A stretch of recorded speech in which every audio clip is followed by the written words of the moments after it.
noriu su jumis pasidalinti dar 2 nerealiomis knygomis.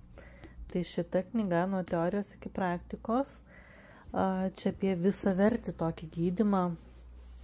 Labai patiko šita knyga, pakankamai lengvai skaitas ir dar parodysiu šiek tiek turinį, ar ne.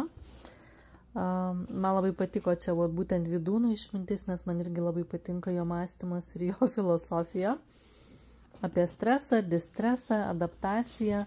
Čia kai stengiasi išgydyti iš pagrindų ir išsiaiškinti, kodėl sergi ar ne ligos prasmė, psichosomatika, o ne tik, ar ne, kad liga ir taškas. Tai šiek tiek aišku ir medicinos dalykų, bet labiau apie tai, kad apie šiaip būtų nerealiai faina, jeigu visi būtų tokie gydytojai, kurie paklaustų, kaip jautiesi, ar matei šiandieną vaivorykštę, ar ne, o kada tai prasidėjo, ar ne, o kodėl skauda pilvą.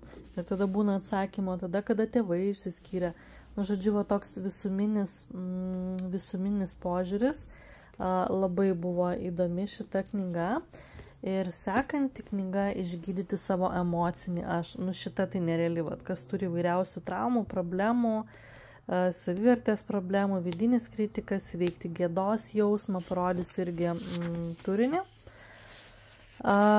Kas tėvų meilės nepatyrė, ar ne, kas įvairiausių skaudžių dalykų yra gyvenime patyrė, ar ne, jūsų kūnas, jūsų veidrodis, vidinis kritikas, negatyvus, ar ne, tėvai, santykiai, apie vaikystės traumas, vidinius vaikus, kaip sakiau, nereali knyga, tikrai šitą labai labai verta dėmesio.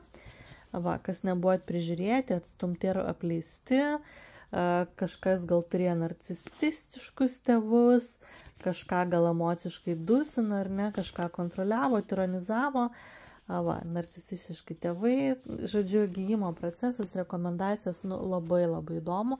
Daugelis, kurie ateina pas mane irgi jūsų, tikrai turi įvairiausių tų traumų ir įvairiausių, labai dažnai, aišku, ir tėvai būna, ar ne, nuo vaikystės tokie išbandymų, ar ne, santykiai, tai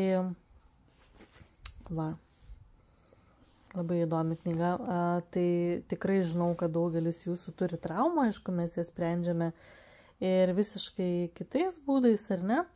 Apleistumą palikto žaizdas asmeninėse konsultacijose, angelų žinutėse, bet viskas, žinokit, yra įmanoma. Įmanoma yra pasveikti, įmanoma rasti visus atsakymus, bet tai yra darbas su savimi. Daug kas iš jūsų nori kažkokios stebuklingos tabletės, vieno patarimo ir kad tarytum savaime viskas išsispręs. Visur yra, žinokit, darbas.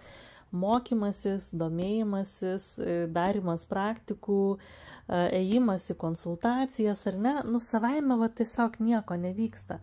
Visur reikia įdėti pastangų, ateiti, pasidalinti, kalbėtis, ieškoti atsakymų. Žodžiu, šitas 2 knygas labai labai rekomenduoju, labai įdomios, labai daug praktikos, labai daug informacijos. Tai, žodžiu, mano rekomendacijos šitos 2 tikrai labai tikrai lengvai ir skaitosi, nėra filosofinės, tikrai patiks ir apskritai labai įdomu pamastyti, ar ne, arba netgi prisiminti, arba patirinėti, galbūt ir aš kažką tokio turiu, ar ne. Tai kas mėgsta saviugdą, mano rekomenduojamas šios knygos.